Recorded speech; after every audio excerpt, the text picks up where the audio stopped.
Hello, fourth graders. Today we are learning about a new skill, although you may have heard of it before.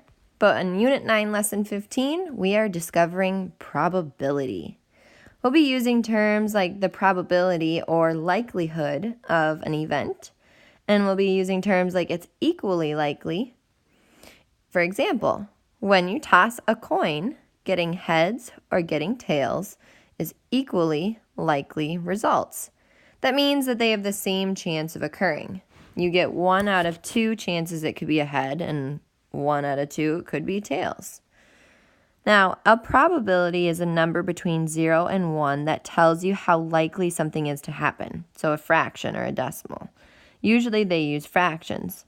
So 0 means it's not likely at all, impossible is the term they would use, and one whole would mean that it is guaranteed or certain to happen.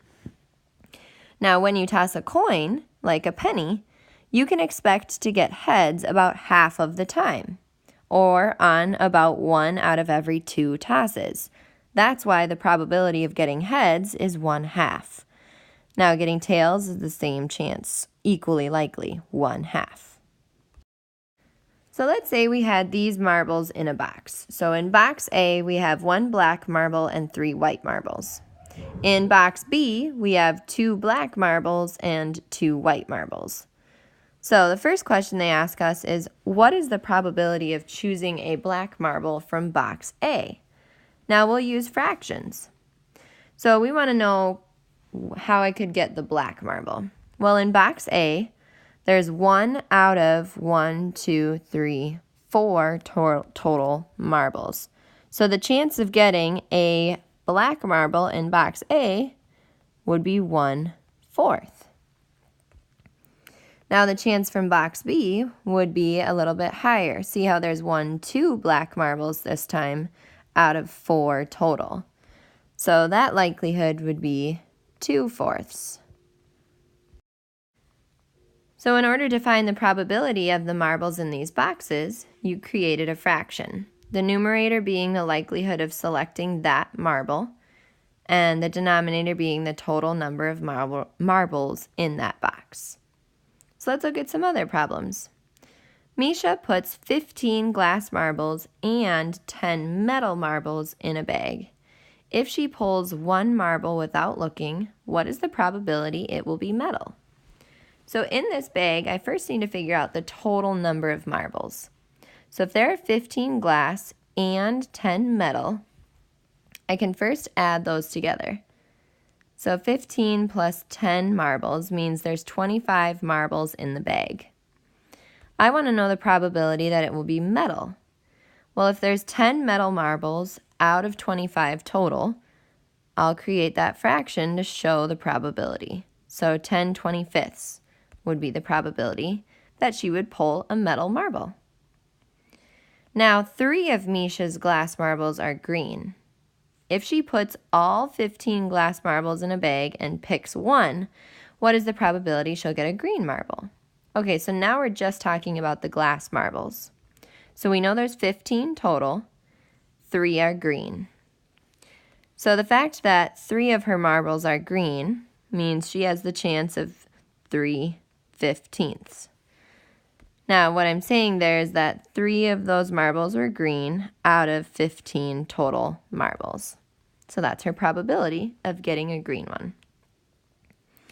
Now, of the 10 metal marbles, 7 are brass and 3 are steel. If Misha puts the metal marbles in the bag and chooses one, what is the probability it will be brass? All right, so if there's 10 total metal, 7 of them are brass, that means her probability would be 7 out of 10. The 7 coming from how many brass marbles there were, and 10 is the total number of marbles that were in the bag. So now we're going to look at this spinner that we have here that has a variety of different shapes inside of its pieces. What is the probability the arrow will land in a space with dots, like it has here? So the first thing I need to know is how many total pieces are on the spinner. So there's 1, 2, 3, 4, 5, 6 pieces to this spinner. So that's what we'll use as our denominator because there are 6 total pieces inside of our spinner. Of those 6, 3 have dots. So her chance or probability of landing on a space with dots is 3/6. 3 out of them are dots, and 6 is the total amount. What is the probability that the spinner will land in a space with stars? So I see 1, 2 spots with stars. So that means her probability would be 2 because of how many pieces had stars out of the total 6. So 2/6.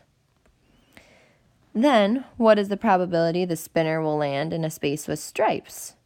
Well, there's only one space with stripes, so that's the least likely, and that would be 1/6.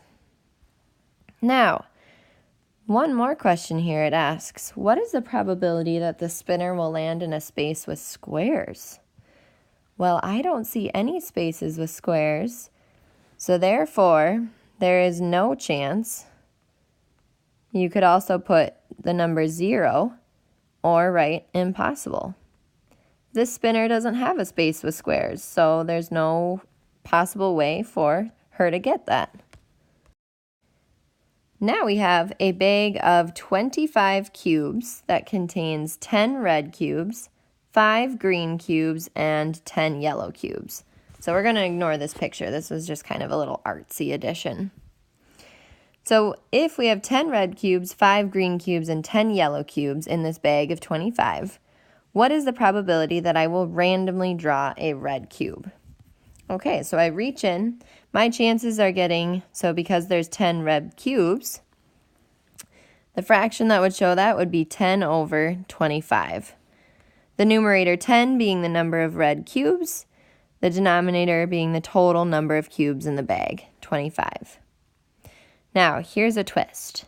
If I take out all of the red cubes, what is the new probability I'll draw a green cube?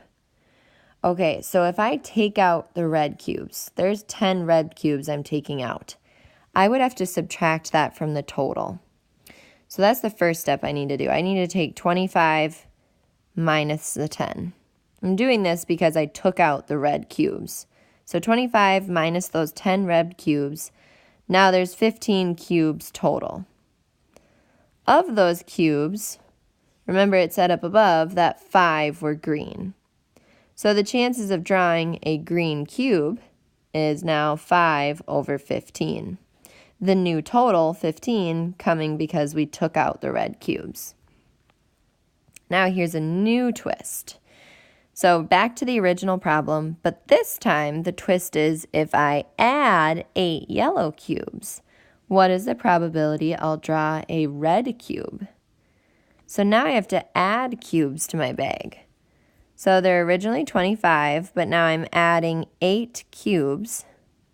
So 25 plus 8 is 33. Now that means there's 33 cubes in the bag. Now of those cubes, 10 of them are still red, so now it's just that my total has changed. So it's 10 out of 33 cubes. So 10/33 is the probability. All right, fourth graders, this ticket is a little bit hard to read today, but it's all to do with probability and this spinner you see off to the right. So the first question asks, what is the probability of the spinner landing on a 3? Remember to use a fraction to answer these questions. Number 2, what is the probability of the spinner landing on a 1? Number 3, what is the probability of the spinner landing on a 2? And finally, are you more likely to spin an odd number or an even number? Explain.